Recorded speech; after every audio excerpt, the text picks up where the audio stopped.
been rocky, I think. It's been a little bit of both of the emotions of winning and losing, of course. And some of the games that we've lost, we've never really been in.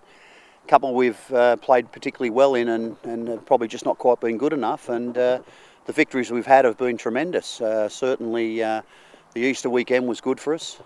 Started the season well against Celtic Crusaders and then long time between drinks. And as I said, the Easter weekend, doing a double there is kind of like a bonus for me. I think if you win both games over Easter, it's a great weekend. And to beat teams of the calibre of Warrington and particularly Leeds at Headingley, then you've got to say that you've played very, very well.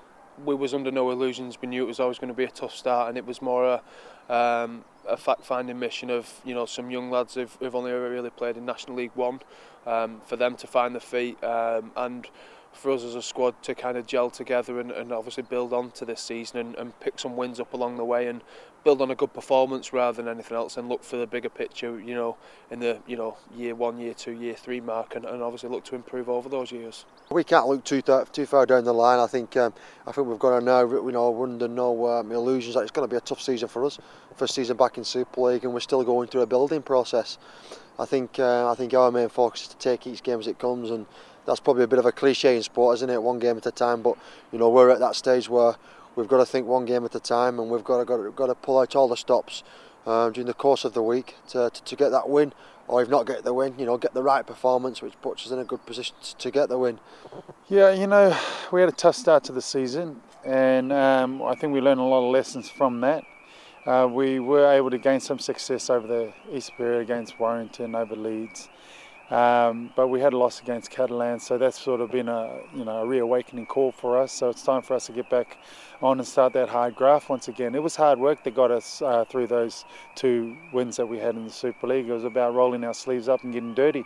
And we've had 2 wins at home this season, and we'd like to try and make the Willows as much of a fortress as we can. So we'd like to get a win in this week. So when we spoke to you at the Trafford Centre at the start of the year, you were certainly looking at a top 8 playoff finish for the year. Do you think that's still going to be the push for yourselves? Well, I think we're going to have to win probably 50% of our games, probably even a fraction more, to put ourselves in a playoff contention. But that means another probably 8 or 9 wins would pretty much get us there, I think, into 8th position. That ratio has to improve from our first 10 games, but we've got the capabilities of doing it. We seem to be a little bit more on the pace of the game now, and seem to have got a little bit smarter. So we've got an opportunity to do that, but you never say no about playoffs unless it's mathematically impossible to make it. And there's too many games left yet. I mean, 34 points available is a lot of points. So, but we're going to have to be better in those games. We're certainly going to be better in the remaining 17 than some of the 10 that we've already played. There's a lot of tough work to be done, and we've not played that well. But we probably didn't start that well. We started with a win, which was good for us, but we just fell off there. We've revisited a few things where it was going wrong, and I think we started to come good a little bit. We've certainly found a brand of rugby that's suitable for us as individuals and as a team collectively. So I think we're just now finding what works for us and building on that week in, week out. We did it over the Easter period. We did it against Warrington, we did it against Leeds, and we come away with 2 vital wins there. And we know that we didn't really play how we should have played against Catalan, so the proof's in the pudding there, and we know that when we go back to basics and we go set for set with the team and stay in a bit of an arm wrestle, so to speak, we know that we're certainly in with a shout then. So Malcolm, beautiful day here today in Salford, hoping the weather continues for the game on Saturday. Yeah, sunny Salford, mate, eh? We're not really too bothered about the weather obviously, but we'd rather we picked up where we left off against Leeds and get back to winning ways.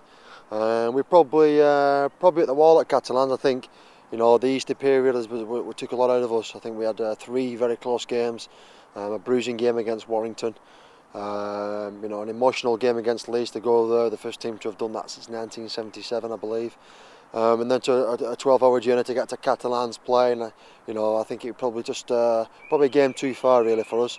So I think this week we're refreshed. We've had a couple of days off, and hopefully we can get back to the grindstone on Saturday. So that's it. So the guys, they've got rid of the bumps and bruises, the rakes, the if any, travel sickness from the journey down to the south of France, and raring to go for Saturday then?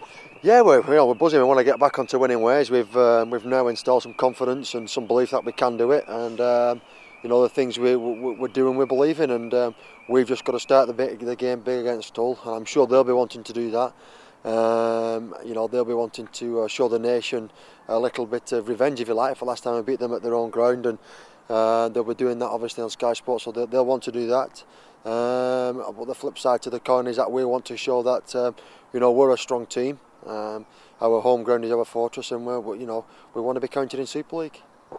Yeah, we expect them to come at us, with that in mind.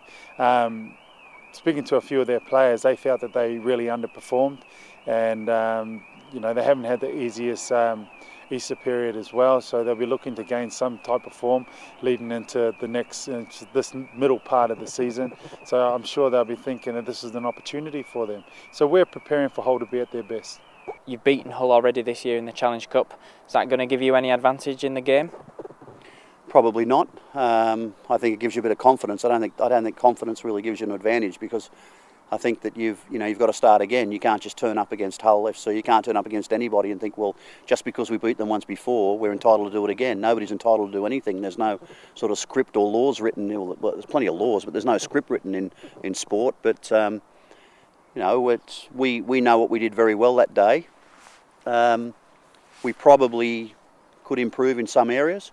Certainly Hull FC would be doing the same thing. We're both coming off losses, and I think Hull are coming off 6 games that they lost, and our form's been pretty good of recent times. 3 out of our last 4 victories, 3 of our last 4 games have been victories, I should say, and but that counts for nothing. I mean, as I said, other than that, you go in with a little bit of confidence, and you go in knowing that you have beaten the side. But often when you have beaten a side, as recently as say a month ago, that side pretty hell-bent on revenge and a get square and all that. So we've got to be prepared for that. I think you just look at the matchups, they've got some very, very good players. They've got some fine players, to the point that it's almost impossible to understand why they've lost 6 in a row. You just sort of look at their roster, and they're a very strong side, and I would expect they would come out hell-bent on winning that game, and very fired up indeed.